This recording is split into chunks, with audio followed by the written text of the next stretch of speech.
নষ্ট হবে না। দ্বিতীয়ত এটা ভেবে খুশি হবেন যে এটা আপনার ভেতরকার ঈমান থাকার প্রমাণ, যে আপনার ভেতরকার ঈমান হরণের জন্য শয়তান চেষ্টা করছে, আপনি টের পেয়ে গেছেন। নবী সাল্লাল্লাহু আলাইহি সাল্লাম এর হাদিস অনুযায়ী যাকা নফসুল ঈমান, এটাই ঈমানের আলামত। অতএব আপনি এটা ভেবে খুশি হবেন, দেখবেন শয়তান দৌড়ের উপরে থাকবে। নাম্বার 3, এরকম জল্পনা কল্পনা আসলে আমানতু বিল্লাহি ওয়া রাসূলি পড়ে ঈমানকে নবায়ন করে ফেলবেন সাথে সাথে। নাম্বার 4, বাম দিকে থুতু প্রতীকী দিকে নিক্ষেপ করবেন। আর 5 নম্বর হলো আল্লাহর কাছে পানা চাইবেন। আল্লাহ তাআলা আমাদেরকে আখিরি জামানার বহুবিধ ফিতনার মধ্যে আমাদের ঈমানগুলোকে হেফাজত করার তৌফিক দান করুন। আমাদের এলাকায় প্রচলিত একটি রেওয়াজ আছে যে কোনো ব্যক্তি মারা গেলে তার জানাজা পড়ানোর জন্য ওয়ালি বা অভিভাবক খোঁজা হয়। এতে দেখা যায় যে ব্যক্তিকে দিয়ে নামাজ পড়ানো হচ্ছে তার দাড়ি কিংবা সুন্নতি পোশাক না থাকায় সাধারণ মানুষ এটাকে মেনে নিতে পারে না, কিন্তু জানাজাও না করে পারে না। এমন অবস্থা শরীয়তের বিধান কি? ভাইরা আমার, আপনার এলাকাতে যে রেওয়াজ বা প্রচলন যেটাকে আপনি বলছেন, এটা আসলে রেওয়াজ বা প্রচলন নয়, এটাই সুন্নাহ।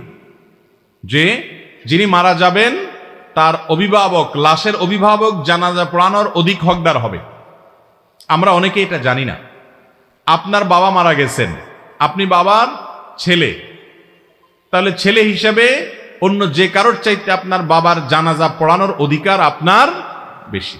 এমনকি আপনার মুখে যদি দাঁড়িয়ে নাও থাকে, আপনি জানাজা পড়ানোর পদ্ধতিটা শুধু জানেন, শুদ্ধ করে জানাজা নামাজটা আপনি পড়তে পারেন কোন রকম, তারপরও আপনার ইমামতির হকদার এখানে বেশি, কারণ আপনি এটা ভালো জানেন। কারণ জানাজা সালাতটা মূলত দোয়া, জানাজার নামাজটা মূলত কি ভাই? দোয়া।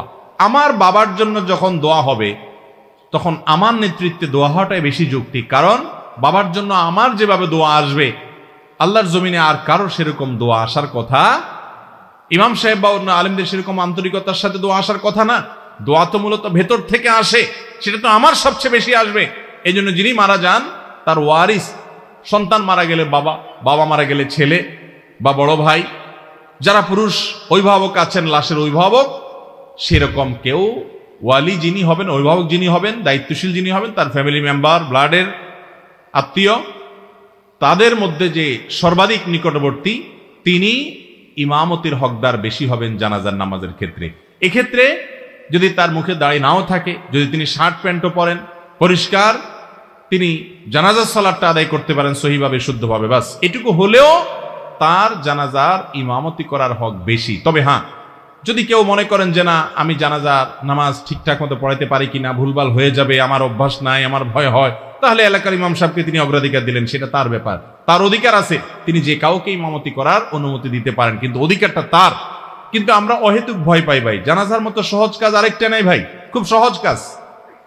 3টা তাকবীরে 3টা আমল করা একেবারে সহজ কাজ, যেগুলো আমাদের বেশিরভাগ লোকদের জানা, প্রয়োজনে আমরা শিখে নিব, এবং তারপরেও জানাজা, নিজেদের যে লাশ সেগুলোর জানাজা, নিজেদের মুর্দাদের জানাজা নিজেরা দেওয়ার চেষ্টা করব, এটা অধিকতর উত্তম।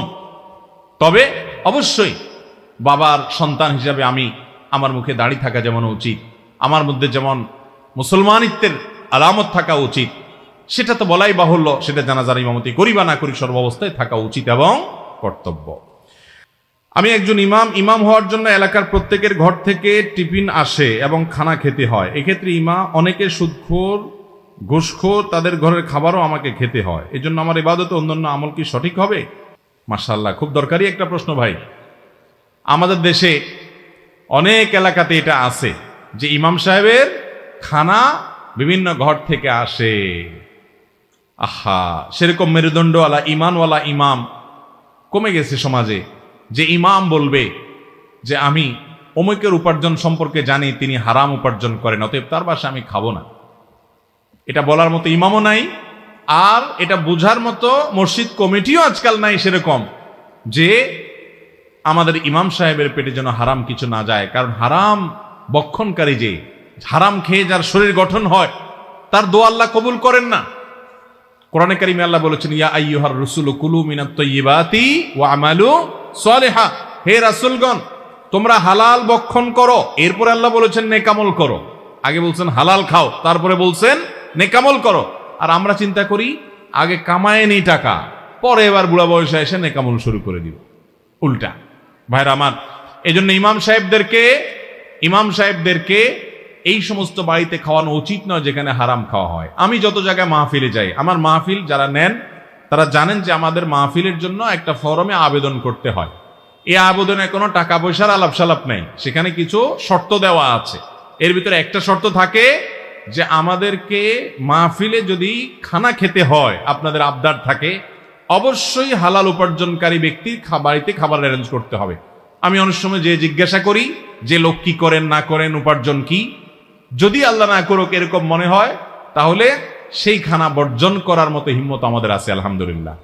তো ইমাম সাহেবদের সৎসাহসী হতে হবে এবং হারামকে ডিনাই করার মতো মানসিকতা থাকতে হবে। কিন্তু ইমাম সাহেব একা পারবেন না, কমিটির লোকরা এটা বুঝতে হবে যে আমরা নিজেরাও হারাম খাবো না, আমাদের ইমামকে হারাম খেতে দেব। এমনকি মসজিদের মধ্যেও হারাম উপার্জন যেন না হয়, না দেওয়া হয়, হারাম টাকা যেন দান না করে, সেজন্য মসজিদ কমিটি বলা উচিত। এখন তো এই সমস্ত নাই। মাহফিল হোক, মসজিদ হোক আর মাদ্রাসা হোক, পয়সা আর পয়সা চাই। যেই পয়সা দেখ মারহাবা, পয়সা যেই দেখ মারহাবা। হালাল টাকা দিল কি হারাম টাকা দিল অসুবিধা নাই, টাকা হইলেই হইল, হুজুর মারহাবা দেয়। মানুষ কোত্থেকে সততা শিখবে? আমি একটা কথা বিভিন্ন জায়গায় বলার চেষ্টা করি এই প্রসঙ্গ আসলে। আপনারা অনেকেই জানেন যাদেরকে আল্লাহ তাআলা মক্কা যাওয়ার তৌফিক দিয়েছেন, অথবা যারা ইউটিউবে, ফেসবুকে বা ভিডিওতে দেখেছেন, কালো গেলাপে মোড়ানো কাবা ঘর, বাইতুল্লাহ, আল্লাহর ঘর, এই মসজিদের এক পাশে বুক পরিমাণ একটা ওয়াল রাউন্ড দিয়ে বারান্দার মতো করে উঠানো আছে। এটাকে বলা হয় হাতিমে কাবা। এই জায়গাটা মূলত কাবার ভেতরের অংশ। এর ভেতরে নামাজ পড়া মানে কাবার ভিতরে নামাজ পড়া, সিরিয়াল ধরে নামাজ পড়া যায়। যারা হাজী সাহেবরা ওমরা করতে যান, হজ করতে, তারা জানেন। তো এই জায়গাটা এরকম কেন? কাবার ভিতরে ছিল এটা, তাহলে এখন বাহিরে কেন?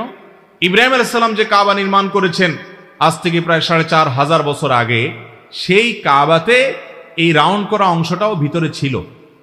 কিন্তু পরবর্তীতে যখন নবী করিম সাল্লাল্লাহু আলাইহি সাল্লামের বংশের লোকেরা, কুরাইশ বংশের লোকেরা মক্কাকে পুনর্নির্মাণ করার উদ্যোগ নিলেন, আমাদের নবীজিও সেখানে সামিল হয়েছেন। তিনি যখন ছোট ছিলেন কাপড়ে করে পাথর নিয়ে টেনে টেনে এনে মিস্ত্রিদের সাহায্য করেছেন, আমাদের নবী করিম সাল্লাল্লাহু আলাইহি সাল্লাম নিজেও। তো যখন আব্দুল মুত্তালিবের নেতৃত্বে, কুরাইশের নেতৃত্বে কাবার পুনর্নির্মাণ হয়, তখন তারা ঘোষণা দিয়েছিল যে এই কাবার ঘরে আমরা কোনো হারাম টাকা নেব না। তাদের মধ্যে বেশিরভাগ লোক শিরক এবং তাওহীদের পার্থক্য জানতো না, শিরকে লিপ্ত ছিল, কিন্তু দেখেন হালাল হারামের সেন্স তাদের ছিল। বলল যে আল্লাহর ঘরে কোনো হারাম টাকা আমরা নেব না। তো বলাই বাহুল্য, সমাজে হালাল টাকার পরিমাণ সবসময় একটু কম থাকে। তো টাকার অভাবে তারা মসজিদে হারামের, বাইতুল্লাহর কাবার এই জায়গাটা তারা মসজিদের ভিতরে ঢুকাইতে পারে নাই, টাকা কম ছিল। এই জন্য এটাকে বারান্দা বানায় রেখে দিছে, ওয়াল দিয়া, ওইটাকে মসজিদ বানাইতে পারে নাই টাকার অভাবে। আজও পর্যন্ত সেটা সেভাবে আছে যাতে আমরা শিক্ষা গ্রহণ করি। অথচ আমাদের মসজিদ বলেন, মাদ্রাসা বলেন, ওয়াজ মাহফিল বলেন, জাকজমক হোক আমরা চাই, তাতে হালাল টাকা হোক বা হারাম টাকা হোক। হালালকে অ্যাপ্রিসিয়েট করা আর হারামকে ডিনাই করা যদি এই ধর্মীয় প্রতিষ্ঠান থেকে না হয়, তাহলে কোত্থেকে মানুষ শিখবে? আল্লাহ তাআলা আমাদের ধর্মীয় প্রতিষ্ঠানগুলো পরিচালনার সাথে আমরা যারা জড়িত, তাদেরকে বুঝার তৌফিক দান করুন। অতএব ইমাম সাহেবরা যেন হারাম খানা খেতে না হয় সেই চেষ্টা করবেন। আল্লাহ আমাদের তৌফিক দান করুন। আমি একজন ইমাম সাহেব, আমার প্রশ্ন হলো, ইমাম সাহেবের বেতন মসজিদের সাধারণ ফান্ড থেকে দেওয়া বা নেওয়া কতটুকু শরীয়ত সম্মত? মসজিদের সাধারণ ফান্ডের টাকা, যেখানে মানুষ টাকা দিয়েছে মসজিদের জন্য, খাত ঠিক করে দেয় না যে মসজিদের বিদ্যুৎ বিলের জন্য, মসজিদের টাইলস কেনার জন্য বা মসজিদের অমুক কাজটার জন্য নির্দিষ্ট খাত ঠিক করে দেয় নাই, শুধু মসজিদের জন্য বলে দিয়েছে, যেমন দান বাক্সে সাধারণভাবে দেয়। এই ফান্ড থেকে অবশ্যই ইমাম মুয়াজ্জিনের বেতন দেওয়া যাবে। কারণ জেনারেল ফান্ডে সাধারণভাবে কোনো খাত ঠিক করা ছাড়া যদি শুধু থোক মসজিদের জন্য ঢালাও ভাবে দিয়ে থাকে, তাহলে মসজিদের যে কোনো কল্যাণে ব্যয় করা যাবে। তার মধ্যে থেকে মসজিদের স্টাফদের জন্য ব্যয় করা এটাও একটা, বিধায় এটা জায়েজ হবে। কিন্তু খাত যদি ঠিক করে দেয়, তাহলে ওই খাতের বাইরে আর খরচ করা যাবে না। কারণ ফিকহের একটা মূলনীতি হলো নসল ওয়াকিফে কানাসিস শারিয়া, দানকারী যেই খাতে দান করবে ওই খাতেই দান করতে হবে, অন্য খাতে ব্যয় করা যাবে না, ওই খাতেই ব্যয় করতে হবে। এখন ধরেন কেউ মসজিদের নির্মাণ কাজের জন্য, সিমেন্ট রড কেনার জন্য, টাইলস কেনার জন্য টাকা দিছে, আপনারা মসজিদের নির্মাণ ফান্ডে টাকা তুলছেন। আপনি কি করলেন? এই খাতের কথা বলে টাকা তুলে এবার ওই টাকাটা এনে স্টাফদের বেতন দিলেন, এটা জায়েজ হবে না। হ্যাঁ, ওই খাতে খরচ করার পর কিছু টাকা রয়ে গেছে, তো স্বাভাবিক এটা যে কেউ বলবে ঠিক আছে, নির্মাণের কাজ যেহেতু আর নাই, তাহলে এই টাকা তো আর ফেরত দেওয়া সম্ভব না, এটা জেনারেল ফান্ডে চলে যাবে, সেটা ভিন্ন কথা। কিন্তু আপনি ইচ্ছাকৃত এই 2 নম্বরই কোনটা জায়েজ নেই। অনেক মসজিদে আছে দেখবেন যে ঈদের সময় ইমাম মুয়াজ্জিন বা স্টাফদের কথা বলে, রমজানে ঈদের বিভিন্ন সময় বোনাসের কথা বলে বিভিন্নভাবে টাকা তোলে 1 লাখ, ইমাম মুয়াজ্জিনকে ভাগযোগ করে 10-20 হাজার দিয়ে আর বাকিটা মসজিদে রেখে দেয়। জায়েজ নেই, কারণ এখানে আপনি দানকারীর কাছ থেকে নিয়েছেন যে কথা বলে, ওই খাতে আপনাকে খরচ করতে হবে। কথা কি বুঝাতে পারছি? এরপরে প্রশ্ন হলো, আমি একজন নারী, আমি বাবার বাড়িতে বেড়াতে গেলে, সেটা সফরের দূরত্ব হলে সেখানে কি আমাকে কসর পড়তে হবে নাকি পুরো নামাজ? দেখুন, একজন নারী বিয়ের পর তিনি স্বামীর সংসারে যখন স্থায়ীভাবে চলে আসেন, তার সাথে থাকেন, বসবাস করেন, তখন এই জায়গায় তিনি স্থায়ী বাসিন্দা। বাবার বাড়ি মূলত তার জন্য স্থায়ী কোনো নিবাস না, সেখানে তিনি বেড়াতে যান, তিনি গেস্ট। অতএব বিয়ের পর বাবার বাড়িতে বেড়াতে গেলে সাধারণত তিনি মুসাফির হিসাবে গণ্য হবেন। যদি সেটা সফরের দূরত্ব হয়, কাছাকাছি হলে তো আর কোনো কথাই নাই, পুরো নামাজ পড়বেন। আর যদি সফরের দূরত্ব হয়, ধরেন 80 কিলোমিটার দূরে গেছেন, 78 কিলোমিটার বা তার চেয়ে বেশি দূরে চলে গেছেন, তার চেয়ে বেশি দূরে আপনার বাবার বাড়ি, স্বামীর বাড়ি থেকে, তাহলে সেক্ষেত্রে সেখানে আপনি যদি যান এবং সেখানে আপনার গেলে মুসাফির হিসাবে গণ্য হবে যদি আপনি সফরের হালতে থাকেন, অর্থাৎ কিছুদিন বেড়াতে গেলেন, 2, 4, 5 দিন, 7 দিন থাকলেন, তাহলে আপনি সেখানে পুরো নামাজ পড়বেন না, বরং সফরের নামাজ পড়বেন, কারণ সেখানে মুসাফির, ওইটা আপনার স্থায়ী নিবাস না। কথা কি বুঝাতে পারছি? হ্যাঁ, কোনো কোনো ক্ষেত্রে ব্যতিক্রম আছে। কোন নারী তার বাবার বাড়িতে দেখা যায় তার থাকার আলাদা ঘর আছে এবং তিনি সেখানেও বসবাস করেন, কিছুদিন সেখানেও থাকেন, এটাও তার এক ধরনের বসবাসের জায়গা, ছেলে মেয়েকে নিয়ে থাকে। অনেক বাবার বাড়িতে দেখা যায় মেয়েদের অংশ দেওয়ার পর তারা দেখা যায় রুম টুম করে চাবি টাবি নিয়ে, ওইটা তার একটা ঠিকানা, একটা হোম, স্বামী সংসার সহ সেখানে গিয়েও কিছু কাল থাকেন। তাহলে সেটা তার সেই ক্ষেত্রে তার বাসিন্দা, বসবাসের জায়গা হতে পারে, নিবাস হতে পারে, তাহলে সে পুরো নামাজ পড়বে। কিন্তু এটা হাজারে লাখে হয়তো 1-2টা ঘটনা ঘটবে। ম্যাক্সিমাম মেয়েরাই বাবার বাড়িতে ভাই হোক, মা হোক, বাপ হোক, তাদের সংসারে গেস্ট হিসাবে যান বিয়ের পরে। অতএব সেখানে তারা মুসাফির হিসাবে গণ্য হবে যদি সফরের দূরত্বে থাকে এবং সফরের মেয়াদের মধ্যে থাকে। কথা কি বুঝাতে পারছি? আর যদি নিজের ঠিকানা থাকে, সেখানে বাসা থাকে, তাহলে সেক্ষেত্রে তিনি পুরো নামাজ পড়বেন, স্বামী সন্তান সহ যদি সেখানে বসবাস করেন। অনেকে আছে বাবার বাড়িতে বসবাস করেন, বাপের বাড়িতেই থাকেন, স্বামীটা হয়তো ঘর জামায় থাকে, তাহলে এটা তার ঠিকানা, তার সেই হিসাবে সেখানে নামাজ পড়বেন। প্রসঙ্গত বলে রাখি, অনেকে আছেন শহরে তার বাড়ি, শহরে তিনি হয়তো ভাড়া বাড়িতে থাকেন, ঠিকানা চাকরির কাজে বা পড়াশোনার কাজে, তাহলে তার গ্রামে যখন যাবেন ওইটা তার স্থায়ী নিবাস, অতএব ওখানে তিনি কসর পড়বেন না, পুরো নামাজ পড়বেন। কিন্তু যদি কেউ ঢাকা শহরে, সিলেট শহরে, কোনো শহরে ফ্ল্যাট প্লট বাড়ি করে ফেলেছেন এবং এটাই তার স্থায়ী ঠিকানা বানায় ফেলছেন, গ্রামে যে বাড়ি আছে ওখানে এখন আর তিনি বসবাসও করেন না এবং ভবিষ্যতে আপাতত আর যাওয়ার, বসবাস করা স্থায়ীভাবে এরকম কোনো পরিকল্পনাও নেই। ভাইরা আছে, অন্যরা আছে, বেড়াইতে যান, সম্পদ আছে, কিন্তু সেখানে তিনি বেড়াইতে যান এবং সেখানে থাকার তার কোনো আসবাবপত্র নেই, পরিবারও থাকে না এবং ভবিষ্যতেও থাকার কোনো প্ল্যান পরিকল্পনা নেই। এরকম যদি হয় তাহলে সেই জায়গায় তিনি মুসাফির হিসাবে গণ্য হবে যদি সফরের দূরত্ব হয়, কারণ সেখানে তার না এটা মূল বাড়ি না তার বসত বাড়ি। কথা কি বুঝাতে পারছি? তাহলে খোলাসা কথা হলো, মেয়েরা তারা স্বামীর বাড়িতে পুরো নামাজ পড়বেন, এমনকি স্বামীর বাপের বাড়িতে যেখানে স্বামীর থাকার ব্যবস্থা আছে, বন্দোবস্ত আছে, স্বামীর ওটা স্থায়ী হোক আর অস্থায়ী হোক একটা বাড়ি, তাহলে সেখানেও তিনি স্বামীর অধীনে পুরো নামাজ পড়বেন।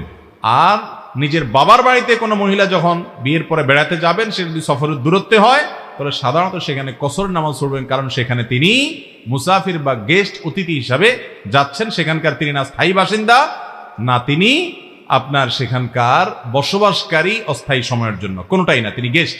স্থায়ী বাসিন্দা এই জন্য না যে স্থায়ী বাসিন্দা বলা হয় যে জায়গায় ছেলে মেয়ে নিয়ে, সংসার নিয়ে সেখানে মানুষ থাকে এবং থাকার স্থায়ী বন্দোবস্ত থাকে, এটাকে স্থায়ী বাসিন্দা বলা হয়। এরপরে প্রশ্ন হলো, একজন স্বামী স্ত্রী ছাড়া কতদিন বাহিরে থাকতে পারবে? অনেক সময় দীর্ঘ সময় স্বামী স্ত্রী দূরত্বে অবস্থানের কারণে স্বামী স্ত্রীর পরকীয়া লিপ্ত হয়ে যায়, সম্পর্কে একটু বিস্তারিত বলবেন। ভাইরা আমার, এটা খুব গুরুত্বপূর্ণ একটা বিষয়। প্রবাসে অনেক ভাই বোন আছেন, যে অনেক ভাইরা আছেন প্রবাসে চলে যান বিয়ে করে স্ত্রীকে রেখে। আমি সবসময় প্রবাসীদেরকে বলি, হয় যতদিন প্রবাসে থাকবেন বিয়ে শাদী, প্রবাস জীবন শেষ করে দেশে এসে একসাথে তারপর বিয়ে শাদী করবেন, অথবা বিয়ে শাদী করলে স্ত্রীকে নিয়ে যাবেন প্রবাসে যদি নেওয়ার সুযোগ থাকে। সেই ক্ষমতা নাই, তাহলে বিয়ে করে বউকে দেশে রেখে বছরকে বছর প্রবাসে থাকবেন না। টাকার লোভে থাকবেন, সংসার ধ্বংস হতে পারে, ছেলে মেয়ে ধ্বংস হতে পারে, সব ধ্বংস হতে পারে। সবচেয়ে বড় কথা হলো আপনি একজন নারীর অধিকার নষ্ট করছেন। দেখুন, আমি এই জন্য বলি, যারা প্রবাসে যাবেন, বিশেষ করে মিডল ইস্টে বা এমন কোনো দেশে যেখানে আপনি ফ্যামিলি নিয়ে যাওয়ার সুযোগ আপাতত আপনার নাই, এমন কোনো পেশা আছেন আপনি, তাহলে আপনি বিদেশে যেতে হলে, বিয়ে যদি করে থাকেন, তাহলে বিদেশে যেতে হলে ভিসা দুইটা লাগবে। কয়টা ভিসা লাগবে? দুইটা ভিসা লাগবে। একটা হলো যেই দেশে যাচ্ছেন, সৌদি আরব যাচ্ছেন, তাহলে সৌদি অ্যাম্বাসির ভিসা লাগবে সৌদি সরকারের। আরেকটা হলো আপনার বউয়ের থেকে ভিসা নিতে হবে। বউয়ের থেকে ভিসা নেওয়া, বুঝছেন?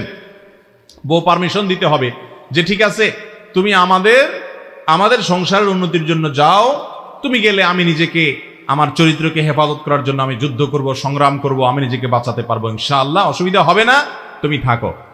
এরপরে স্ত্রী যদি বলে কখনো না, তোমাকে চলে আসতে হবে, আমি একা একা থাকতে আমার অসুবিধা হচ্ছে, কষ্ট হচ্ছে, চতুর্দিকে ফিতনার জবাব, তাহলে অবশ্যই আপনাকে ওই যে স্ত্রীর ভিসা ক্যান্সেল করে দিয়েছে, এই জন্য তাড়াতাড়ি চলে আসতে হবে। অনেক পুরুষ আছে এটা খেয়াল করেন না, শুধু পয়সা আর পয়সা ছাড়া কিচ্ছু চেনেন না। ভাইরা আমার, বিশেষ করে প্রবাসী ভাইরা যারা আছেন, বহু প্রবাসী ভাইরা তাদের স্ত্রীরা তাদের সাথে প্রতারণা করেন এবং এই পথটা তারাই খুলে দেন যে স্ত্রীকে রেখে বছরকে বছর তিনি পড়ে থাকেন। এটা উচিত না ভাই। দিন শেষে তারা মানুষ। এর পাশাপাশি প্রবাসী ভাইদের সারা জীবনের কষ্ট, বেদনা, দুঃখ, সংসারের উন্নতির জন্য অনেক কষ্ট করে, আপনজন ফেলে বাহিরে পড়ে থাকা যে কত কষ্টের, যারা এই কষ্ট না করেছে তারা বুঝবেন না। এই প্রবাসী ভাইদের এই সকল কষ্ট আরো কয়েক গুণে বেড়ে যায় যখন তারা প্রবাসে থাকার কারণে ছেলে মেয়েগুলো অমানুষ হয়। কারণ বাবা না থাকলে তাদেরকে আসলে মানুষ করার তেমন কেউ থাকে না। এজন্য এভাবে লাগামহীনভাবে প্রবাসে থাকা অনুচিত। এরপরে প্রশ্ন হলো, বিবাহের ক্ষেত্রে অতিরিক্ত দেনমোহর এবং বড় কোন পক্ষের পরোক্ষভাবে বিভিন্ন চাহিদার বিষয় বিস্তারিত জানতে ইচ্ছুক। ভাইরা আমার, বিয়েটাকে সহজ করুন। মুরব্বীরা যারা আছেন, ছেলের বাবা, মেয়ের বাবা, সবাইকে আমি উদাত্ত আহ্বান করছি, আল্লাহর ওয়াস্তে আল্লাহকে ভয় করুন, বিবাহকে সহজ করুন। মেয়ের বিয়েতে অযাচিত মোহরের বিশাল বড় ফিগার দাবি করে বসে থাকবেন না। ভালো ছেলে, দিনদার, আল্লাহওয়ালা, আল্লাহবীর ও মুত্তাকি একজন পাত্র আপনার মেয়ের জন্য খুঁজে বের করুন। এই পাত্র বহু কোটিপতির চাইতে অনেক শ্রেষ্ঠ। এই সন্তানকে কদর করুন। কর্মঠ, পরিশ্রমী, মেধাবী, হোক গরিব, কিন্তু সে সৎ এবং নেককার, মুত্তাকি, পরেজগার, এরকম ছেলেকে নিজের মেয়ের জন্য নির্বাচন করুন। কত কত সম্পর্ক আমরা দেখেছি এ ধরনের সুবিবেচনা প্রসূত যখন তারা সিদ্ধান্ত গ্রহণ করেছে, তাদের মেয়ের ঘরে আল্লাহ তাআলা শান্তি দিয়েছেন। আর এর বিপরীতে শুধু টাকা পয়সা দেখবেন, সরকারি চাকরি দেখা ছাড়া বিয়ে দিবেন না, পয়সা ছাড়া বিয়ে দিবেন না, এরপরে অশান্তির সাগরে হাবুডুবু খাওয়া বহু মানুষও আমরা দেখেছি। এজন্য আল্লাহকে ভয় করেন। মেয়ের বাবারা বিয়ের বিষয়টাকে সহজ করেন, আর ছেলের বাবারা ছেলেদেরকে বিয়ে না দিয়ে তথাকথিত পায়ে দাঁড়ানোর কথা বলে এদেরকে বুড়া করে ফেলবেন না। উপযুক্ত হওয়ার সাথে সাথে বিয়ে দেওয়ার ব্যবস্থা করেন। এই পাত্রীপক্ষের অযাচিত মোহরের দাবি, আবার পাত্রপক্ষের যৌতুক দাবি। সারা বাংলাদেশে যৌতুক আছে, আপনাদের এলাকাতে কোনো কোনো ক্ষেত্রে একটু বেশিও আছে। মেয়ের বাবা আস্ত মেয়েটা দিয়ে দিয়েছে, তারপরও ছেলের বাবা, ছেলে পক্ষ যৌতুক আশা করে। আল্লাহর জমিনে এর চাইতে ছোট লোক আর আছে কিনা আমি জানি না, যে একজন মানুষ তার মেয়েটাকে ছোট থেকে বড় হওয়া পর্যন্ত লক্ষ লক্ষ টাকা খরচ করে পড়াশোনা করায়, শিক্ষা দীক্ষা, খাওয়া দাওয়া, ভরণ পোষণ দিয়ে বড় করছে। আপনি পালকিতে তুলে, গাড়িতে তুলে, আজকাল তার পালকি নাই, গাড়িতে তুলে আপনি নিয়ে আসছেন আপনার বাড়িতে। আস্ত একটা মানুষ নিয়ে আসছেন সারা জীবনের জন্য, 2-4 দিনের জন্য না। বড় করছে তার মা বাপ, নিয়ে আসছেন আপনার বাড়িতে। আপনি ব্যয় হিসাবে, আপনার ব্যয় হিসাবের ব্যয় হিসাবের কাছে সারা জীবন পায়ের কাছে বসে থাকা উচিত, অর্থাৎ মেয়ের বাপের কাছে, মায়ের কাছে, যে আপনারা আপনাদের মেয়েটাকে বড় করেছেন কত কষ্ট করে, কত রাত জেগে, কত পরিশ্রম করে, কত চোখের পানি ফেলে। আস্ত মেয়েটা বড় করার পর আমরা নিয়ে আসলাম, এখন আমাদের সংসারে সে কাজ করবে, থাকবে, তার মেধা, বুদ্ধি, শিক্ষা সবগুলো আমাদের এখানে কাজে লাগাবে, অথচ তৈরি করে দিয়েছেন আপনি। তো ব্যয় হিসাবে ছেলের বাপ মেয়ের বাপকে, ছেলের মা মেয়ের মাকে পায়ের কাছে নিয়ে বসে সালাম করা উচিত। কথা বুঝেন নাই আমার? কেন সালাম করবে বুঝতে পারছেন বিষয়টা? আমাদের দেশে উল্টা, অনেক এলাকাতে আছে মেয়ের মা বাতাস করতে হয় ছেলের মাকে, আছে না? এর চেয়ে বড় ছোট লোক আর কি আছে? আর ছেলের মা বাতাস করবে মেয়ের মাকে কেন? কারণ সে তার আস্ত মেয়েটা দিয়ে দিছে, ছেলের মা কি দিছে? ছেলে তো দেয় নাই, বরং তার মেয়েটা নিয়ে আসছে, তার কলিজাটা নিয়ে গেছে। যার মেয়ে হয়, এই মেয়েটা যখন পরের বাড়িতে তুলে দেয় কি কষ্ট হয় তার মনের ভিতরে সে জানে। মেয়ের বাবা না হলে এটা বোঝা যাবে না। আস্ত কলিজার টুকরাটা ধরে তুলে দিয়ে দিছে, আপনি তো তাকে সালাম করবেন সারা জীবন, সেখানে সালাম করা তো দূরের কথা, উল্টা বরং আম কাঁঠালের মৌসুম আসলে খোঁচাখুচি করেন, বৌমা এখন এই যে আশেপাশে দেখছো অমুকের ছেলের শ্বশুরবাড়ি থেকে কতগুলো আম কাঁঠাল আসছে দেখছো, খোঁচাখুচি করেন। আছে না এই ছোট লোক আমাদের এলাকায়? ভাইরা আমার, এটা নাজায়েজ এবং গুনাহ, এটা খাওয়া হালাল নয়, এটা চাঁদাবাজি, নিকৃষ্ট চাঁদাবাজি। আস্ত মেয়েটা দেওয়ার পরে আবার তাদের কাছে যৌতুক আশা করেন, আপনার চেয়ে ছোট লোক আল্লাহ জমিনে আর কে আছে? যুবকরা আপনাদের সংকল্প করতে হবে এই সমস্ত 2 নম্বরের বিরুদ্ধে। আশেপাশে অনেক মহিলারা আছে খোঁচাখুচি করে ওই বৌমাকে, আছে না নাই? এগুলো মানুষরূপী ইবলিস, এই মহিলাগুলো হলো মানুষরূপী ইবলিস। আপনি স্বামী হিসাবে আপনার স্ত্রীর পাশে দাঁড়াতে হবে। এই টাইমে পাশে দাঁড়াইলে অনেক কথা শুনবেন, বলবে হ্যাঁ বউ ভক্ত হয়ে গেছে, শ্বশুরবাড়ির দিকে টানে, এখনই বলুক, তারপর সত্যের পক্ষে থাকতে হবে, এই জুলুমের বিরুদ্ধে দাঁড়াতে হবে। আপনার রমজান মাস আসলে ইফতার দেওয়া লাগে, কোরবানি আসলে আপনার গরুর রান পাঠানো লাগে, কল্লা পাঠানো লাগে, গোস্ত পাঠানো লাগে, তারপরে শীতের সময় আসলে পিঠা দেওয়া লাগে, ফলের সময় আসলে ফল দেওয়া লাগে। বাপ গরিব না বড়লোক এসব দেখা দেখি না, দিতেই হয়। বেচারা দেয় বাধ্য হইয়া, দেওয়ার পরে বলে না খুশি মনে দিছি। এই ব্যাধিগুলো আপনাদের এলাকাতে একটু বেশি বরং আমি জানি। আমি সিলেট শহরে কুদরতুল্লাহ মসজিদে একবার প্রোগ্রামে আসছি, এরকম একটা প্রশ্ন আসছিল। আমি বললাম যাদের ইফতারির অভাব আছে, যাদের আম কাঁঠাল খাওয়ার টাকা নাই, ছেলের বাপ, ছেলের মা, ছেলে, এই ফকির মার্কার লোকগুলো আমাদের আসুন্নাহ ফাউন্ডেশনে দরখাস্ত করবেন, আমরা আল্লাহর রাস্তে দিব, তবুও মেয়ের বাপরে জ্বালাবেন না, তবুও মেয়ের বাপকে জ্বালাবেন না। এটা জুলুম, এটা জুলুম, এটা হারাম, হারাম। আল্লাহ তাআলা এই হারাম থেকে আমাদেরকে বেঁচে থাকার তৌফিক দান করুন। লা ইয়াহিল্লু মাল ইমরিন মুসলিমিন ইল্লা বিতিবি নাফসি। আপনি মেয়ের বাবাকে বাধ্য করবেন। অনেক বাবা আছেন কষ্ট করে উপার্জন করে, হাওলাত করে, অনেকে সুদের উপরে টাকা নিয়ে মেয়ের সুখের জন্য মেয়ের শ্বশুরবাড়িতে এই সমস্ত পাঠায়। এই যে তাকে বাধ্য করলেন, যদি বাধ্য করেন চায় চিন্তে এইভাবে যৌতুক নেন, তাহলে এটা হারাম হওয়ার ব্যাপারে কোনো সন্দেহ। হ্যাঁ, কোনো মেয়ের বাবাকে আল্লাহ অর্ডার দিয়েছেন, তিনি সবাইকে দেন, আপনাকেও দিছেন, তাহলে আপনি গরিব অভাবী হিসাবে, কিংবা সে আপনাকে গিফট দিছে সেই হিসাবে আপনি খেতে পারেন, কিন্তু এটা কোনো বড় মানসিকতার কথা হতে পারে। এই ছোট লোকি থেকে আমরা আমাদের দেশটাকে মুক্ত করতে হবে ইনশাআল্লাহ। কত বড় নিকৃষ্ট কথা। একটা মেয়ে তুলে দিল, আস্ত মেয়ে, এরপর আপনি আবার যৌতুক আশা করেন। মানে ডাকাতেরও তো একটা সীমা আছে ভাই। ডাকাতি করে, নগদ পয়সা তাকে নিয়ে যায়, মোবাইলটা তাকে নিয়ে যায়। কোন ডাকাত শুনছেন আজ পর্যন্ত এটা বলে যে ঠিক আছে মোবাইল আর টাকা এখন নিয়ে গেলাম, এখন এটার দরকার। আবার শীতের সময় আসতেছে সামনে, আম কাঁঠাল ফল পাঠাই দিবা, ফলের সিজন আসছে আবার ফল পাঠাই দিবা, তারপরে আপনার রমজান মাস আসলে সেমাই চিনি পাঠাই দিবা, ইফতারি পাঠাই দিবা, আর কোরবানের সময় গরুর কল্লা এবং রান পাঠাই দিবা। এরকম কোন চাঁদাবাজ শুনছেন আজ পর্যন্ত? তাহলে দুনিয়ার সবচেয়ে শ্রেষ্ঠ নিকৃষ্ট চাঁদাবাজ আর ডাকাত হলো এই ছেলের বাপ মা এবং ছেলে পক্ষ, যারা মেয়ের পক্ষ থেকে এইভাবে বিভিন্ন সময়ে সময়ে যৌতুক খায়। চাঁদাবাজরা এত নিচে নামতে পারে না। আমরা এটা বিরুদ্ধে দাঁড়াবো তো ইনশাআল্লাহ। লজ্জা হওয়া উচিত আমাদের, আল্লাহকে ভয় করেন। মেসওয়াক করার পরও যদি মুখে গন্ধ থাকে তাতে কি সুন্নত আদায় হবে? মেসওয়াক করা সুন্নত, এরপরেও কারোর মুখে দুর্গন্ধ থাকতে পারে বারবার মেসওয়াক করার পরে। মেসওয়াক করা সুন্নত মানে মেসওয়াক এত বেশি করা সুন্নত যে নবী করিম সাল্লাল্লাহু আলাইহি ওয়াসাল্লামের শেষ আমল ছিল মেসওয়াক। মেসওয়াক করতে করতে দুনিয়া থেকে চলে গেছেন। আমাদের বেশিরভাগ মানুষের পকেটে মেসওয়াক থাকে না। নবী সাল্লাল্লাহু আলাইহি ওয়াসাল্লাম দিনে কতবার মেসওয়াক করতেন জানেন? ওযুতে মেসওয়াক, নামাজের সময় মেসওয়াক। আমাদের আয়েশা বলেছেন উনি বাসায় ঢুকলে প্রথম মেসওয়াক করতে করতে ঢুকতেন, কোন মজলিসে যেতে মেসওয়াক করতে করতে, সারাক্ষণ মেসওয়াক। মেসওয়াকে দাঁত ঘষার ফলে মানুষের ঈমান তাজা হয়। ওলামায়ে কেরাম অনেকে বলেছেন, গবেষকরা বিশ্লেষকরা বলেছেন মেসওয়াক বেশি বেশি করলে ঈমানের মৃত্যু নসিব হয়। মেসওয়াকের সাথে ঈমানের একটা সুনিবিড় সম্পর্ক আছে, এই জন্য মেসওয়াক বেশি বেশি করার চেষ্টা করতে হয়। এই পুরা মজলিসে পকেটে মেসওয়াক আছে, অর্থাৎ নিয়মিত মেসওয়াক করেন। মেসওয়াক নিয়মিত করতে হলে তো সাথে থাকতে হয়। এরকম কজন আসেন দেখি প্যাকেট মেসওয়াক বাইর করেন তো? হাত দেখতে চায় না, মেসওয়াক বাইর করেন, বলেন দেন। হাত উঠেছে, মেসওয়াক মাশাআল্লাহ দেখাইছে, মাশাআল্লাহ। কয়টা হলো?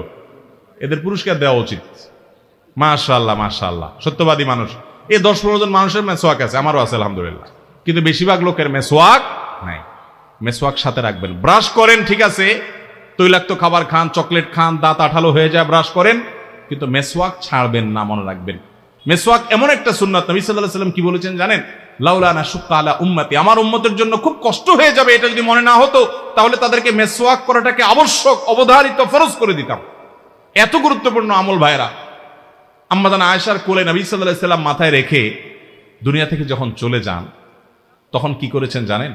সর্বশেষ আয়েশা রাদিয়াল্লাহু তাআলা আনহার ভাই, সম্ভবত আব্দুর রহমান, তিনি নবীজির ঘরে ঢুকেছেন। ঢোকার সময় তার হাতে মেসওয়াক দেখে নবী করিম সাল্লাল্লাহু আলাইহি ওয়াসাল্লাম তখন এত দুর্বল হয়েছেন, মৃত্যুর শয্যায় শায়িত, কথা বলতে পারছেন না। ইশারা দিলেন আম্মা জান আয়েশাকে, অর্থাৎ তার হাতে যে মেসওয়াক আছে, মেসওয়াকটা দিবে কিনা সে দেখো। আম্মা জান আয়েশা তখন নিজের ভাইয়ের কাছ থেকে মেসওয়াকটা নিলেন।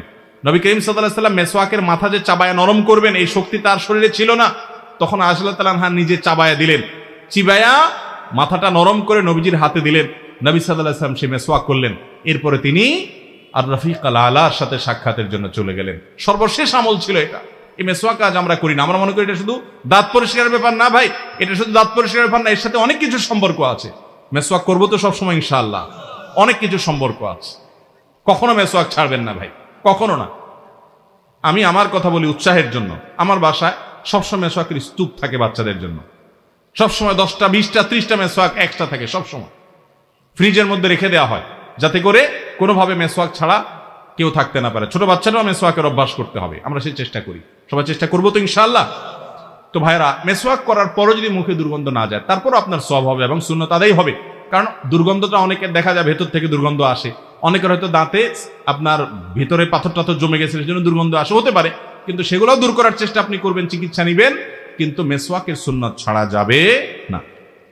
আমার বাবা হাঁটু ভাঁজ করতে না পারার কারণে তিনি চেয়ারে বসে নামাজ আদায় করেন, এটাতে নামাজ হবে কিনা? হাঁটু ভাঙতে পারেন না এরকম কেউ যদি থাকেন, দাঁড়াতে পারেন, হাঁটতে পারেন, কিন্তু হাঁটু ভেঙে বসতে, রুকু সিজদা করতে পারেন না, তাহলে তিনি দাঁড়ানোটা ঠিকই দাঁড়াবেন। এরপরে রুকু সিজদার সময় তিনি চেয়ারে বসে ইশারায় রুকু সিজদা করবেন। যতক্ষণ পারেন ততক্ষণ তাকে দাঁড়াতে হবে। আর যেটা পারেন না, ওইটা তিনি রুকু সিজদা বসে, চেয়ারে বসে রুকু সিজদাটা, ইশারাটা তিনি করতে পারবেন, কারণ তিনি পা ভাঙতে পারছেন না, অসুস্থ। নবী করিম সাল্লাল্লাহু আলাইহি ওয়াসাল্লাম এক সাহাবীকে বলেছেন, তুমি নামাজ দাঁড়িয়ে পড়বে, যদি পড়তে না পারো তাহলে বসে পড়বে, যদি তাও না পারো তাহলে শুয়ে ইশারা পড়বে। অন্যের ছেলে মেয়েকে নিজের ছেলে মেয়ে পরিচয় করিয়ে প্রবাসে নেওয়া যাবে কিনা, ইসলামের বিধান কি? এই গুনাহটা, এই অপরাধটা বৃহত্তর সিলেট এলাকায় সবচেয়ে বেশি হয়। লন্ডন নেওয়ার লাগি এ আকাম করে, ঠিক না? নাই, ঘরে ঘরে এরকম করে যে দেখা গেল একটা মেয়ের সাথে বিয়ে দেখাইছে, চাচা বিদেশে আছে, ভাতিজাকে নিবে, এখন মেয়ের সাথে বিয়ে দেখাইছে কাগজে কলমে, আসলে বিয়াটি আইতা সব মিছা কথা, কন্ট্রাক্ট বিয়া। ওখানে যাওয়ার পরে এবার আবার ডিভোর্স দিয়া দেয় কাগজে কলমে, সব কাগজে কলমে, বাস্তবে কিছুই না। ভাইরা আমার, এটা প্রতারণা এবং নাজায়েজ কাজ, এটা গুনাহ এবং হারাম। ইমানদার কখনো এই 2 নাম্বারই এই সমস্ত অসততা করতে পারে না। প্রতারণা করা, ধোঁকা দেওয়া, গেলে ইমানদারের স্বভাব না। বিশেষ করে মিথ্যা কথা বলা, আমার ছেলে না, আমি কাগজে কলমে তারে আমার ছেলে বানায়া ভিসার আবেদন করে নিলাম, তাহলে আমি এটা মিথ্যা কথা বললাম। ইমানদার মিথ্যা বলতে পারে। সামান্য একটু দুনিয়ার স্বার্থের জন্য ইমান বিক্রি করে দিচ্ছেন, তাকওয়া বিক্রি করে দিচ্ছেন, সততা বিক্রি করে দিচ্ছেন, আল্লাহর কাছে কি জবাব দিয়ে করবেন? সিলেটে এই লন্ডন নেওয়ার জন্য এই অপরাধটা ঘরে ঘরে মানুষ অনেকে করে। অতএব এটা করা যাবে। কন্ট্রাক্ট বিয়ে, কন্ট্রাক্ট তালাক এবং এই সমস্ত 2 নম্বরে মিথ্যা কথা, মিথ্যার আশ্রয় নেওয়া জায়েজ নাই। বিয়ে যদি আপনি মিশামিশিও যদি 2 জন সাক্ষীর সামনে প্রস্তাব দেন আর সম্মত হন, তাহলে কিন্তু বিয়ে হয়ে যাবে। সালাসুন জিদ্দুহুন্না জিদ্দুন ওয়া হাজলুহুন্না জিদ্দুন, 3টা বিষয় আছে। দুষ্টমি করে মিশামিশি করলেও কিন্তু হয়ে যায়। যদি সাক্ষী 2 জনের সামনে এক পক্ষ প্রস্তাব আর আরেক পক্ষ সম্মতি করে, বাস বিয়ে হয়ে যাবে। কিন্তু তো কাগজে কলমে করলেন, সাক্ষী টাক্ষী কিছু নাই, তাহলে বিয়ে হবে না। কিন্তু হয়তো সেই দেশের আইন অনুযায়ী, সেই দেশের নিয়ম অনুযায়ী কাগজে কলমে বিয়ে হলো, তো এই 2 নম্বরে করাটাও জায়েজ হবে না। যদি কেউ তার স্ত্রীকে বলে যে তুমি আমার জন্য হারাম বা তুমি আমার ঘরে থাকা হারাম, তাহলে কি ওই স্ত্রী তালাক হয়ে যাবে? ভাইরা, এটা নির্ভর করবে তার নিয়ত কি। তার উদ্দেশ্য যদি হয় স্ত্রীকে তালাক দেওয়া, তাহলে সেক্ষেত্রে তালাক হতে পারে। তুমি আমার জন্য হারাম মানেই তোমাকে আমি তালাক দিলাম, এই নিয়তে তুমি আমার জন্য হারাম, হারাম হলে আর তালাক হলে আর হালাল থাকে না, সেই উদ্দেশ্যে যদি বলে থাকে, তালাক দেওয়ার উদ্দেশ্যে যদি হারাম বলে, তাহলে হারাম হয়ে যাবে এবং তালাক হয়ে যাবে। এবং এই জাতীয় কথাগুলো বলতে খুব সাবধান। স্বামী স্ত্রী একে অন্যের সাথে রাগের সময় এ ধরনের অনেক কথা বলে থাকেন, যখন দেখা যায় ইঙ্গিত সূচক তালাক বলে এটাকে, ইশারা ইঙ্গিতে, তুমি তোমার বাবা এখন চলে যাও, আমার ঘর থেকে বের হয়ে চলে যাও। যদি তালাকের উদ্দেশ্যে বলেন তালাক হয়ে যাওয়া, যদি তালাকের উদ্দেশ্যে না বলেন যে আমি এমনি বলেছি, তাকে এই মুহূর্তের আগে চলে বলছি চলে যেতে, তালাক দেওয়া আমার উদ্দেশ্য ছিল না, তাহলে তালাক হবে না। কারণ এই কেনায়া সূচক তালাক বা ইঙ্গিত সূচক তালাক ব্যবহার করলে, নিয়ত না থাকলে তালাক হয় না। তারপরেও এই জাতীয় বিষয়গুলো ফতোয়া বোর্ডে গিয়ে, দারুল ইফতা গিয়ে, মুফতি সাহেবের কাছে গিয়ে বিস্তারিত বলে তারপরে জবাব নেবেন। তালাকের মাসালা খুবই স্পর্শকাতর, সংক্ষেপে জানার চেষ্টা করবেন না। রমজান মাসে সাহারির সময় শেষ হওয়ার পরে এবং আজানের পূর্বে কিছু খেলে রোজা সঠিক হবে কি? আপনি রমজান মাসে সাহারি খেয়েছেন, এখনো